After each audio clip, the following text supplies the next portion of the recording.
Welcome back to our channel. Today I will talk about an action crime thriller film from 2011 titled The Mechanic. Without further ado, let's get started.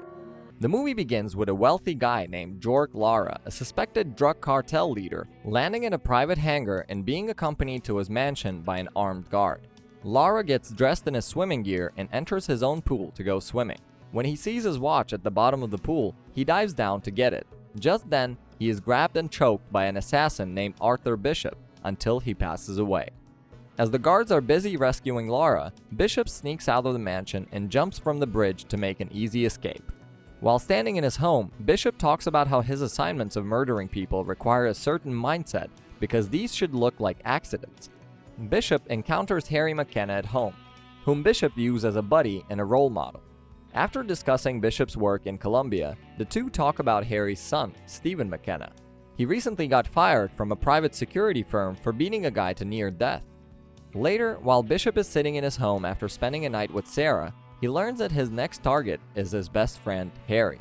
Thinking of it as a mistake, he calls for proofreading, but they tell him that the information is accurate. To solve the matter, Bishop demands a meeting with the client, Dean Sanderson. Explaining the work, he tells Bishop that he was commissioned to undertake the largest contract of murdering a high-profile man in South Africa. They gathered a team of 5 operatives to work in concert on the mission, who were later killed because of an information leak. Only 2 people knew the details, one of which was Harry. According to Dean, Harry's divorce, his troublemaking kid, and his debts have made him vulnerable, causing damage to the company. Bishop wants to talk to Harry about this, but he is highly restricted not to contact him. He has only 48 hours to proceed with the mission. Otherwise, Dean will take the contract into his own hands. At night, Bishop calls Harry and warns him to leave his office as Dean is coming for him. Using scissors to get a power outage, Harry successfully exits the building and enters a basement, where he finds Bishop waiting for him. After killing Harry with his own gun, Bishop makes it look like a carjacking. Bishop finds Harry's son, Stephen, at the cemetery and gives him a ride to his father's home. While sitting on a sofa, Steve unfolds his plan about killing a couple of carjackers tonight to take revenge for his father. With tears in his eyes, Steve hopes to find the murderer who killed someone in a wheelchair. Later that night, Stephen goes out to accomplish his plan and is about to kill his first target until Bishop approaches on time and helps the carjacker to escape. He takes Stephen back to the car and orders him to leave.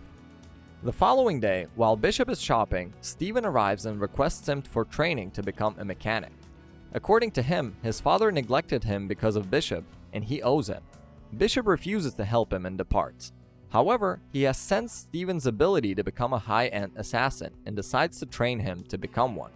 The following day, as the two head their way to an animal shelter to adopt a dog, Stephen tries to be wise, stating that Bishop knows nothing about him. Being a machine, Bishop unfolds Stephen's every memory from birth to the present day, shocking Stephen even more.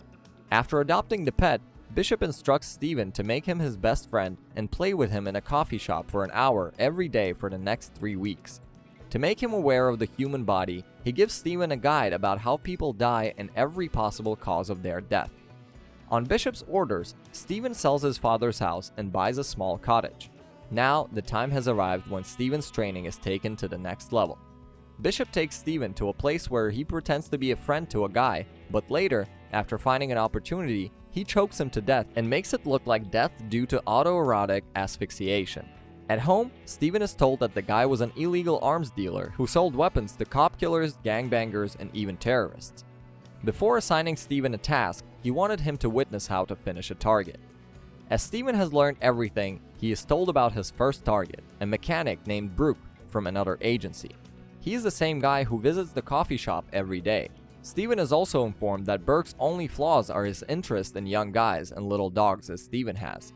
One day, sitting in the coffee shop, Burke approaches Steve and extends an invitation to a bar. As instructed by Bishop, Burke should be given a minute dose of flunitrazepam in his drink, making his brain dead in 3 minutes. However, in an effort to copy Bishop, Stephen decides to strangle Burke to death. Things do not go as planned. Although Stephen manages to kill him, he gets critically injured. Moreover, the murder doesn't look like an accident as ordered by Bishop. Dean contacts Bishop afterwards and expresses his displeasure regarding using Steve for the Burke deal. Bishop responds that Harry, not Dean, was the one who gave him the contract. Being offended by Bishop's outrage, Dean informs Bishop that he is on a short leash. A new contract is handed to Bishop to assassinate Andrew Vaughn, the head of religion made up by him. Stephen advises killing Vaughn using a dose of adrenaline that will cause a heart attack in 3 minutes, but according to Bishop, it is unreliable. After a discussion, they devise the plan to use EMTs along with adrenaline, eradicating the chances of his survival. Bishop and Stephen head their way to Chicago where they will find Vaughn.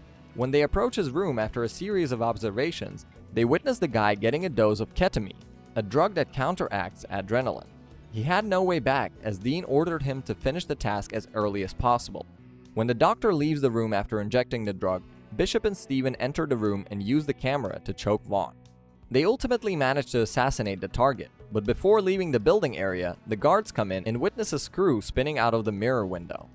As one of the guards tries to open the window, Stephen shoots him in the face, alarming every guard in the building. Although they manage to escape, it has caused much damage to the building concerning Dean again. Sitting in an airport, Bishop witnesses Sebastian, one of the 5 men killed in South Africa, on Harry's orders. To learn the truth, he follows him to a bus which will leave in the next 15 minutes. When Bishop inquires about the situation of him being alive again, Sebastian unfolds that Dean, not Harry, paid him a significant amount to kill the other 4 workers. He was ordered to fake his death and disappeared for a long time. Sebastian continues explaining that the reason for Harry's murder by stating that Harry was getting suspicious about the blown operation that Dean didn't want to disclose. Sebastian mocks Bishop about being easily played by Dean and killing his best friend and mentor. After a brutal fight between the two, Bishop throws him outside the bus, making his death look like an accident. Back at the docks, Bishop is followed by 2 teams of hitmen who later try to kill him. After successfully assassinating each one brutally, Bishop takes a phone from one of the men and finds out that Dean has sent his brilliant men to vanish him. After Sebastian's death, Dean has learned about Bishop and wants to eradicate him. While returning home to take his friend's revenge on Dean, Bishop calls Stephen, who sounds like being surrounded by men. He instructs Stephen to sit down on the cushion and take a loaded gun from the couch. After killing every mechanic swiftly, Stephen is accompanied by Bishop, who tells him the man who employs him has sent the men. Bishop instructs Stephen to unload the gear in the boat. Stephen finds his father's gun on the lower shelf as Bishop goes inside to search for Dean's assistant and friend, Finch. Unable to comprehend that Bishop was involved in Harry's murder, Stephen asks Bishop a few emotional questions about how it feels to kill someone you know. With tears in his eyes, Stephen continues to travel with Bishop to Finch's house. After shooting a bullet in his leg and threatening him with the help of his daughter, Bishop manages to get Dean's location. Approaching the building, he calls Dean and investigates how much Harry's life was worth. Suspecting a danger, Dean offers him $10 million, but Bishop refuses, stating that he is not interested. Dean thinks Bishop cannot reach him, however, he gets stunned witnessing that the call is coming from the conference room of the same building. He orders his staff to get him out of the area as soon as possible. Bishop is not in the area. In reality, he has faked the call to make Dean leave the building. As Stephen evacuates the bus, Bishop uses a car to follow Dean. Before Dean can know, Bishop strikes his vehicle into one of his cars while Stephen attacks the other car using the bus. Dean has been left alone without protection. Just then, with the help of a carrier truck, Bishop knocks down Dean's car in no time. Later, Bishop and Stephen pull several fires on Dean, resulting in his painful demise. On their way back home, Stephen inquires Bishop about their next plan, to which Bishop responds that they will get a new identity and disappear. Later, when Stephen tries to take water from the backseat, Bishop witnesses Harry's gun in his pocket. They stop at a gas station where Stephen wrongly fills the car tank, resulting in petrol pouring everywhere. Excusing himself, he takes the shot and sets Bishop's cars on fire. After making his way out, he enters Bishop's home and turns on the music. When he takes Bishop's car out for a ride, he finds a paper on the adjacent seat stating that if you're reading this, you are dead. Considering it a joke, Stephen laughs, but dies in the explosion. Bishop has set a trap in the house, burning the whole area with every necessary document. On the other hand, we see some officers watching one of the security cameras displaying Bishop's clever escape. The movie ends with Bishop boarding a car and setting out on a journey to start the new chapter of his life with a brand new identity. If you already watched this movie, share your reviews with us in the comments below. And before you go, make sure to like this video and subscribe.